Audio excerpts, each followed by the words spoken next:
Hello friends, मैं हूं नितिन पांडव और आप देख रहे हैं डियर बायोलॉजी। चलिए आज का लेक्चर स्टार्ट करते हैं कुछ नए उमंग और नए जोश के साथ। तो आज हमें पढ़ना है कि न्यूट्रिएंट साइकिल क्या है। लास्ट लेक्चर में मतलब इससे पहले हम पढ़ चुके हैं कि इकोलॉजिकल सक्सेशन क्या है। उसमें हमें पढ़ना था कि इकोलॉजिकल सक्सेशन में जेरार सक्सेशन, उसके बाद हमने हाइड्रा सक्सेशन पढ़ा। ऐसे दो सक्सेशन पढ़े। इंट्रोडक्शन पार्ट भी देखा था हमने उसके पहले। ये न्यूट्रिएंट साइकिल का इंट्रोडक्शन पार्ट है। ओके, तो चलिए स्टार्ट करते हैं। किसी चीज को समझने के लिए उसकी डेफिनेशन हमें आनी चाहिए। तो चलिए, the movement of nutrient element, किसकी movement? The movement of nutrient element. Simplest का तरीके से आपको बता दूंगा क्योंकि आप अच्छे समझ पाओगे। हिंदी में ये लेक्चर है, इसके लिए आपको हिंदी और इंग्लिश थोड़ा बहुत मिक्स मिलेगा। ओके, तो the movement of nutrient element, देखिए ये हमारे पास न्यूट्रिएंट एलिमेंट है। कौन से? कार्बन, नाइट्रोजन, फास्फोरस और सल्फर, ये हमारे क्या है? न्यूट्रिएंट एलिमेंट है। तो ये न्यूट्रिएंट एलिमेंट, इनका मूवमेंट, देखिए हमारे पास क्या है? हम कौन सा चैप्टर पढ़ रहे हैं? इकोसिस्टम। तो ये पूरे अर्थ, ये भी एक इकोसिस्टम है। हमने बॉन्ड पढ़े, छोटे छोटे बॉन्ड, वो भी एक इकोसिस्टम है। और कुछ ऐसी जगह जहाँ पर पानी नहीं है वो भी एक इकोसिस्टम बन सकता है, जैसे कि हमने जेरार इकोसिस्टम पढ़ा। तो यही आगे चलते हैं, इसको ही आगे लेके चलते हैं। तो ऐसे इकोसिस्टम में कुछ एलिमेंट्स है, जैसे कि ये न्यूट्रिएंट एलिमेंट है। इन एलिमेंट की मूवमेंट कैसे होती है? मूवमेंट ऑफ न्यूट्रिएंट एलिमेंट पहले इंग्लिश में बता देखिए, the movement of nutrient element through the various component of an ecosystem में उसके कुछ वेरियस कंपोनेंट्स है। कुछ कंपोनेंट की मदद से वो जो एलिमेंट्स है, न्यूट्रिएंट्स है, वो मूवमेंट करते हैं। मतलब हमारे पास इकोसिस्टम है, उस इकोसिस्टम में कुछ एलिमेंट, मतलब ये जो न्यूट्रिएंट एलिमेंट है वो एलिमेंट कुछ कंपोनेंट की मदद से मूवमेंट करते हैं। मतलब यहाँ से वहां चले जाते हैं, इस मतलब सॉइल से आगे इन्वायरमेंट में चले जाएंगे, फिर इन्वायरमेंट से आगे कहीं पास हो जाएंगे। ये जो मूवमेंट है, ये मूवमेंट कैसे होता है, कैसे नहीं होता है, ये समझने के लिए हमें न्यूट्रिएंट साइकिल समझनी चाहिए। और ये मूवमेंट समझने के लिए जो स्टडी किया जाता है उसे हम जनरली क्या कहते हैं? Nutrient cycle. ओके, तो न्यूट्रिएंट साइकिल हमें याद होगा क्या है। देखिए न्यूट्रिएंट साइकिल में हमें कुछ न्यूट्रिएंट पढ़ने हैं, जैसे कि बहुत सारे न्यूट्रिएंट हैं, पर उनमें से हम कुछ 4 न्यूट्रिएंट देखेंगे। कार्बन, नाइट्रोजन, फास्फोरस और सल्फर। ओके, तो ये न्यूट्रिएंट साइकिल है, इसका एक और नाम है, उस नाम में बायो जियो केमिकल साइकिल। क्या है? बायो जियो केमिकल साइकिल। देखिए बायो का मतलब आपको पता है, हम 11 स्टडी कर रहे हैं, मतलब 12 स्टडी कर रहे हैं, 11 पास हो चुके हैं। तो बायो का मतलब आपको पता है लिविंग। ओके, बहुत सिंपल है। बायो मतलब लिविंग और जियो मतलब अर्थ और केमिकल्स, ये सारे हमारे पास कार्बन, नाइट्रोजन, फास्फोरस और सल्फर, ये क्या है? केमिकल्स है। ये कुछ कैटायंस है, कुछ अनायंस है, मतलब इन्हें हम केमिकल्स कह सकते हैं, ऐसा नहीं कि केमिकल्स नहीं कह सकते। तो ओके, बायो जियो केमिकल किसे कहेंगे? इस साइकिल को, न्यूट्रिएंट साइकिल को, ये दूसरा नाम है बायो जियो केमिकल साइकिल। ओके, तो देखिए आगे बढ़ता है। ये न्यूट्रिएंट साइकिल का हम स्टडी कर रहे हैं, उसके पीछे कुछ रीजन होगा। हम किसी चीज का स्टडी करते हैं, उसके पीछे हर एक चीज के पीछे रीजन होता है। जैसे कि हमारी, देखिए इस इकोसिस्टम को भगवान ने बहुत अच्छे तरीके से बनाया है। देखिए किसी चीज का दूसरी चीज से रिलेशन होता ही है। बस ये देखिए, ये जो न्यूट्रिएंट है वो हमारे साथ रिलेट करते हैं। कैसे? हमारी जो ग्रोथ है क्या? हमारी ग्रोथ मतलब एक ऑर्गेनिज्म छोटे साइज, मतलब जब बचपन से बड़ा होते जाता है, मतलब धीरे धीरे जो इम्प्रूव होते जाता है, उसके शारीरिक दृष्टिकोण से, मतलब उस इम्प्रूवमेंट के लिए, उसे बड़ा होने के लिए, उसे ग्रोथ करने के लिए क्या चाहिए? न्यूट्रिएंट चाहिए, कुछ न्यूट्रिएंट चाहिए। और वो न्यूट्रिएंट है ये कार्बन, नाइट्रोजन, फास्फोरस और सल्फर। और ये न्यूट्रिएंट के बगैर वो ग्रोथ नहीं कर सकता। ग्रोथ के लिए ये न्यूट्रिएंट आवश्यक है। ओके, ये पता चल गया हमें कि ग्रोथ ये इंपॉर्टेंट फैक्टर है यहाँ पर। नेक्स्ट फैक्टर है रिप्रोडक्शन। क्या?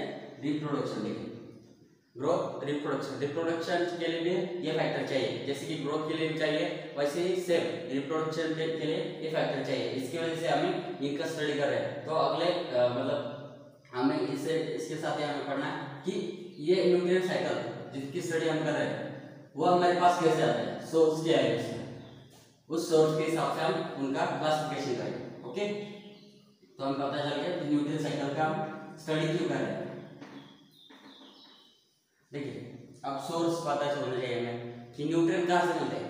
न्यूट्रिएंट देखिए हमने कार्बन, नाइट्रोजन, फास्फोरस और सल्फर, ये न्यूट्रिएंट कहाँ से मिलते हैं, उनका सोर्स क्या है? उनका सोर्स क्या है? देखिए depending upon source, depending upon source, depending upon source हम क्या कर सकते हैं, इनका क्लासिफिकेशन कर सकते हैं। सोर्स मतलब कहाँ से मिल रहा है उसके हिसाब से हम उनका क्लासिफिकेशन कर सकते हैं। ओके देखिए दो क्लासिफिकेशन करेंगे सोर्स के हिसाब से। एक है गैसियस, क्या गैसियस मतलब गैसेस, आपको गैसेस पता है जनरली। ओके तो फर्स्ट क्लासिफिकेशन करेंगे हम गैसियस तौर तरीके में। सेकंड है सेडिमेंटरी, सेडिमेंटरी देखिए फर्स्ट गैसियस दूसरा सेडिमेंटरी। गैसियस किसे कहेंगे, कार्बन, नाइट्रोजन, फास्फोरस और सल्फर, इनमें से गैसियस साइकिल कौन सी होगी, कार्बन जो साइकिल है, कार्बन साइकिल। ओके आगे बताइए, उसके बाद नाइट्रोजन साइकिल, नाइट्रोजन साइकिल ये साइकिल में आएगी। फास्फोरस साइकिल आएगी क्या, फास्फोरस गैस है क्या, नहीं, तो फास्फोरस साइकिल सेडिमेंटरी साइकिल में, फास्फोरस और सल्फर कार्बन, ऐसे हम क्लासिफिकेशन कर सकते हैं। फास्फोरस सल्फर एक अलग साइकिल और कार्बन नाइट्रोजन ये साइकिल, साइकिल साइकिल तो पता ही है, साइकिल मतलब घूम फिर के एक ही जगह पे आना, उसे हम जनरल साइकिल कहेंगे। ओके तो सेडिमेंटरी साइकिल और गैसियस साइकिल, साइकिल ऐसे हमारे पास दो साइकिल है। स्टार्ट कर देता हूँ ताकि समझ में आ जाए कि सेडिमेंटरी साइकिल और गैसियस साइकिल। देखिए अब सेडिमेंटरी साइकिल में क्या आएगा, ये फास्फोरस और सल्फर आएगा, मतलब वो प्रेजेंट हो गए अर्थ क्रस्ट में। कहाँ प्रेजेंट हो गए, present earth crust, earth crust या हम उसे कह सकते हैं एग्जैक्टली लिथोस्फीयर, लिथोस्फीयर क्या कहेंगे हम उसे, लिथोस्फीयर कहेंगे। और ये प्रेजेंट हो गई इन्वायरमेंट, क्या earth present earth gases form, gases form. Okay carbon nitrogen gases form में प्रेजेंट हो गया, ये तो पता है हमें। तो जनरली ये दो तरीके से हम उसे क्लासिफाई कर सकते हैं, एक फर्स्ट है गैसेस, दूसरा सेडिमेंटरी। गैसेस में आएंगे कार्बन, नाइट्रोजन, सेडिमेंटरी में आएंगे फास्फोरस और सल्फर, ऐसे हम क्लासिफिकेशन कर रहे हैं। तो क्लासिफिकेशन तो पढ़ लिया, दो और टर्म, एक परफेक्ट और इम्परफेक्ट, ये टर्म भी हमें पढ़ना है। देखिए यहाँ पर बता देता हूँ, परफेक्ट क्या है, परफेक्ट और इम्परफेक्ट। परफेक्ट किसे कहते हैं हम जनरली, जो किसके ओके मतलब उसमें कुछ खामी नहीं है और वो हमारे लिए जनरली इंपॉर्टेंट है, उसे हम परफेक्ट कहेंगे। तो देखिए परफेक्ट में क्या होता है, समझ लीजिए ये एग्जांपल है, कार्बन नाइट्रोजन एग्जांपल है। कार्बन क्या करेगा, मतलब इन्वायरमेंट में कार्बन डाइऑक्साइड बहुत सारा प्रेजेंट है, हम क्या करते हैं कार्बन डाइऑक्साइड एक्सेल करते हैं, हम बाहर कार्बन डाइऑक्साइड छोड़ते हैं हवा में इन्वायरमेंट में, वो कार्बन डाइऑक्साइड कौन कंज्यूम करते हैं, मतलब वो कार्बन डाइऑक्साइड प्लांट्स लेते हैं। प्लांट्स क्या करते हैं, वो कार्बन डाइऑक्साइड का वो कार्बोहाइड्रेट बनाते हैं, कार्बोहाइड्रेट बनाने के बाद वो समझो यूज करते हैं प्लांट, प्लांट को कौन कंज्यूम करेगा, गोट कंज्यूम करेंगे। गोट जब एक्सेल करेंगे तब फिर से कार्बन डाइऑक्साइड इन्वायरमेंट में जाएगा। अगर गोट उसके बाद डेथ हो जाती है गोट की तो डिकम्पोजिशन होगा, डिकम्पोजिशन आपको पता है, डिकम्पोजिशन पढ़ा हमने। उसके बाद जो ऑर्गेनिक मैटर है वो अलग, इनऑर्गेनिक मैटर अलग, मतलब वहाँ पर भी डिकम्पोजिशन होते होते क्या होगा, वो जो कार्बन है वो फिर से इन्वायरमेंट में रिलीज होगा। ओके वहाँ पर मतलब क्या हुआ, ये स्टार्टिंग प्रोसेस प्लांट से शुरू हुई, मतलब हमारे शुरू हुई, हमने क्या किया एक्सेल किया, उसने प्लांट में प्लांट ले लिया, फिर गोट ने लिया, गोट की डेथ हो गई, फिर इन्वायरमेंट में आ गए वापस। इधर क्या होगा, प्लांट की डेथ होगी, फिर से डिकम्पोजिशन होगा, फिर से इन्वायरमेंट में आएगा। मतलब क्या हो रहा है, ये जो पूरी प्रोसेस है, ये इस प्रोसेस में जो कार्बन है वो पूरा इन्वायरमेंट में वापस आ रहा है। क्या हो रहा है, इन्वायरमेंट में वापस वो पूरा कार्बन आ रहा है। उसकी वजह से हम जनरली 99% कितना 99% जो कार्बन है वो वापस इन्वायरमेंट में आएगा, उसकी वजह से उसे क्या कहेंगे हम, परफेक्ट साइकिल, क्योंकि उसमें कुछ खामी नहीं है, उसमें परफेक्ट है पूरा 99%।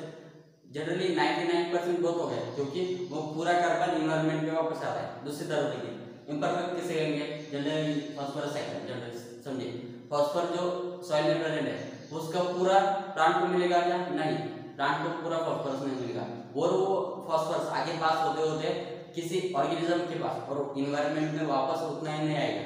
जैसे यहाँ पर 99% आ रहा था, ये फास्फोरस उतना ही वापस नहीं आएगा, उसकी वजह से इस फास्फोरस को कहेंगे हम इम्परफेक्ट साइकिल, मतलब सेडिमेंट्री को कहेंगे हम इम्परफेक्ट साइकिल,